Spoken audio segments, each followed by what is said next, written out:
Alright, let me guess. You've just done all of your pulls for Kitasan Black. You hopefully did get a few Kitasan Blacks. And then you also got a lot of new SR cards that you can now limit break. And then you went and you upgraded them all, and then you realized, oh no, you're broke. And they just got rid of the 6 daily races as well. Don't worry, I was in the same position and probably so many other people. So today I'm going to show you a couple of ways to help you try and get some more monies during your careers so that you can upgrade all of these fancy new cards that you've gotten. But first, the number one step in any solution is always prevention, right? I know it's a bit late, but moving forward, here are some things to be aware of. Firstly, when it does come to upgrading your support cards, do know that it is an exponential increase when you're upgrading. So, for example, I have a Kitasan Black here, level 1. If I were to upgrade this from level 1 up until level 35, that's gonna cost me 75,000 monies. However, if I take the Sweep Tosho here, which is already at level 34, you can see after only like 10 levels, it is now costing 79,000, almost 80,000. And also, yes, upgrading SSRs does cost more than upgrading SRs. So for example here, Daiwa Scarlet level 1, upgrading from level 1 to level 3 takes 60. Upgrading that Kitasan Black from level 1 to level 3 costs 90. So all of this to say, be very specific with how you upgrade your cards. Don't just go upgrading everything willy-nilly. Only upgrade them if you know you're actually going to use them. That's why, in fact, my Kitasan Black is level 1, because I know I'm probably just going to be borrowing a limit break 1 more often than not. Now, yes, you do get a boost in team trials for all your support card levels, but it's not worth it, trust me. The other thing to watch out for when it comes to spending monies is Tazuna and the daily shop, aka the daily scam. Yes, I know when the shop appears, ooh, I can buy character shards.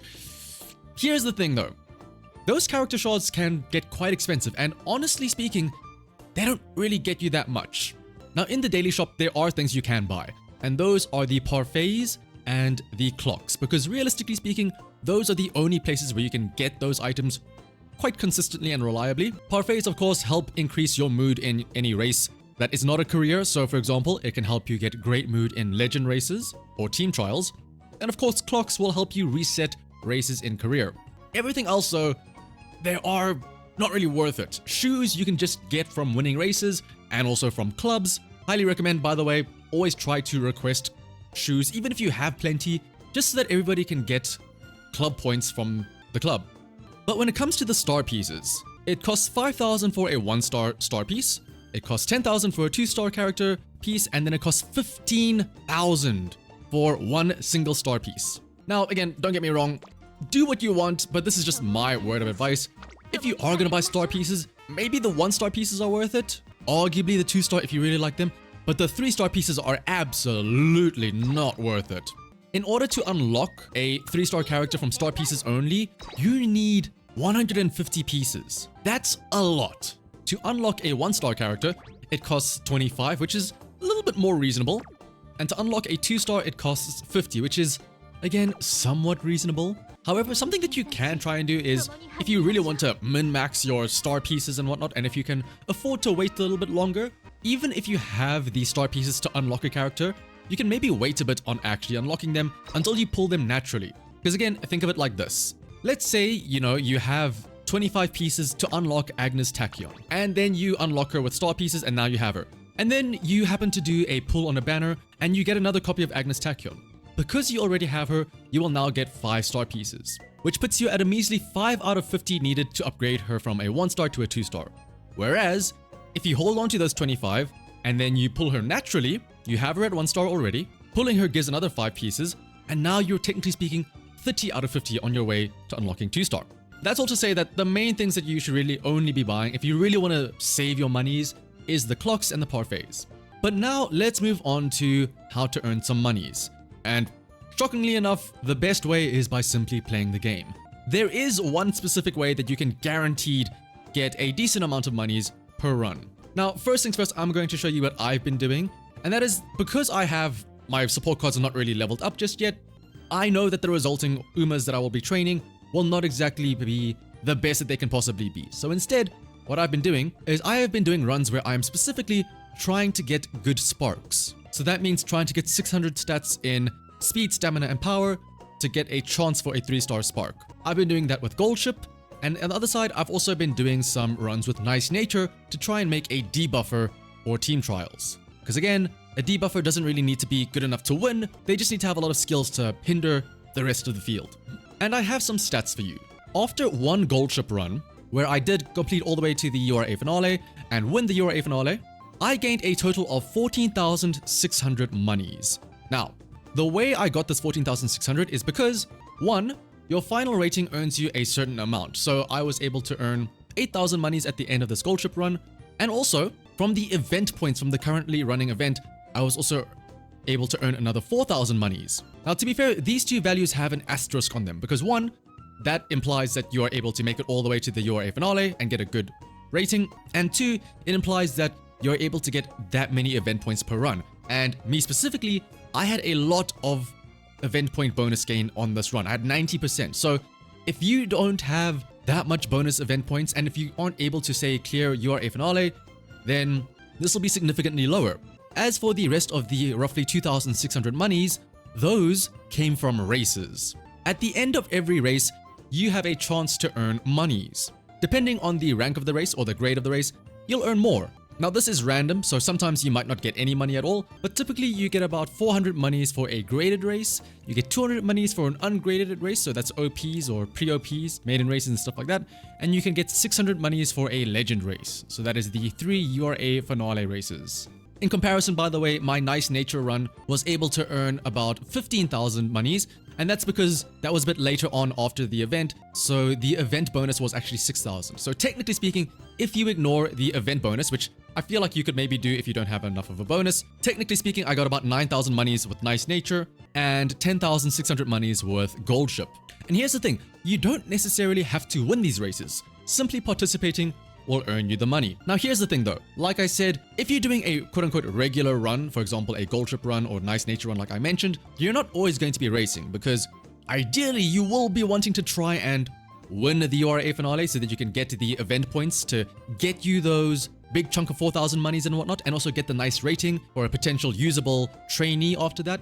So you're not doing that many races. However, I'm about to show you a technique that will earn you just as much monies without having to worry about min-maxing your events or worrying about completing the campaign. It's just a straight injection of a bunch of monies. Now be warned though, this is going to sound very cruel, but the strategy is to take Haru Urara, do a career run, and essentially do as many races as possible every single turn. Yes, she will say that she doesn't want to do more races after the third. Yes, she will have no energy. Yes, she will go down to a bad mood, but you gotta make money somehow, right? And this is because Haru Urara, after her first debut race, all of her goals are simply to just get fans, for her first 3 goals at least. And also there is a big stretch of time. You have 25 turns before your first fan goal with Haru Urara.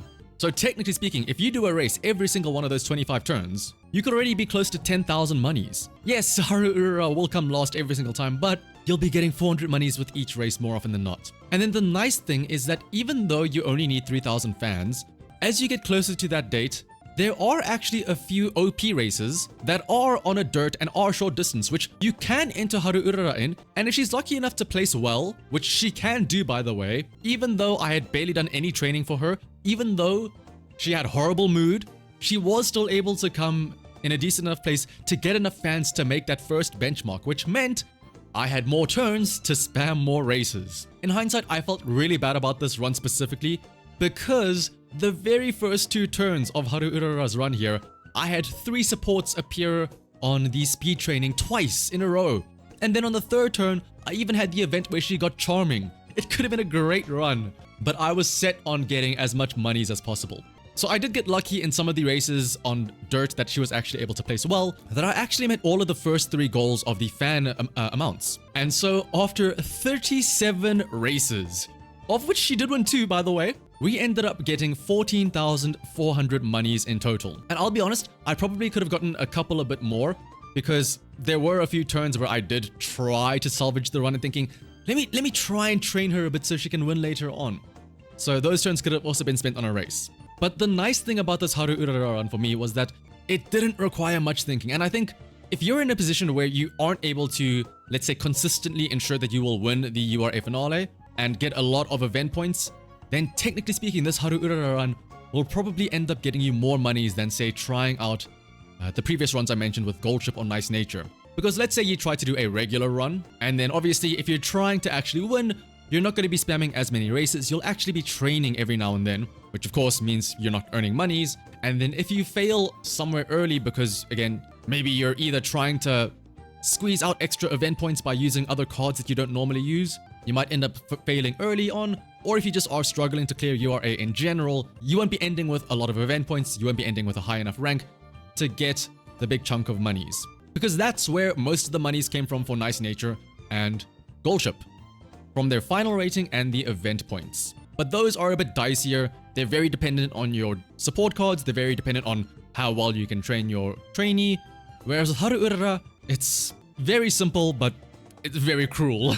The only downside is the weight on your shoulders that you've been putting HARU URARA through 37 races. Another option is maybe, let's say, you not really have that much time to play, because I mean, these careers do take a lot of time and they do take a lot of thinking if you're actually trying to win. So if you see you have a lot of TP and you're like, I don't want to have my TP go to waste, but I don't also have the time to commit to a proper thinking run for a trainee. Or if, say, you have the TP for another run and you no longer have any more chances to use a guest legacy, why not just throw out a HARU URARA run to farm some monies? But yeah, hopefully though, you're able to get the monies that you need to start upgrading your support cards and also start upgrading your potentials on your trainees as well. But until next time, thank you all for watching, and also consider subscribing because I do plan on uploading some very fun runs on some very different ways that you could potentially clear the URA finale. So if you've been struggling for those, maybe these upcoming videos will help you out.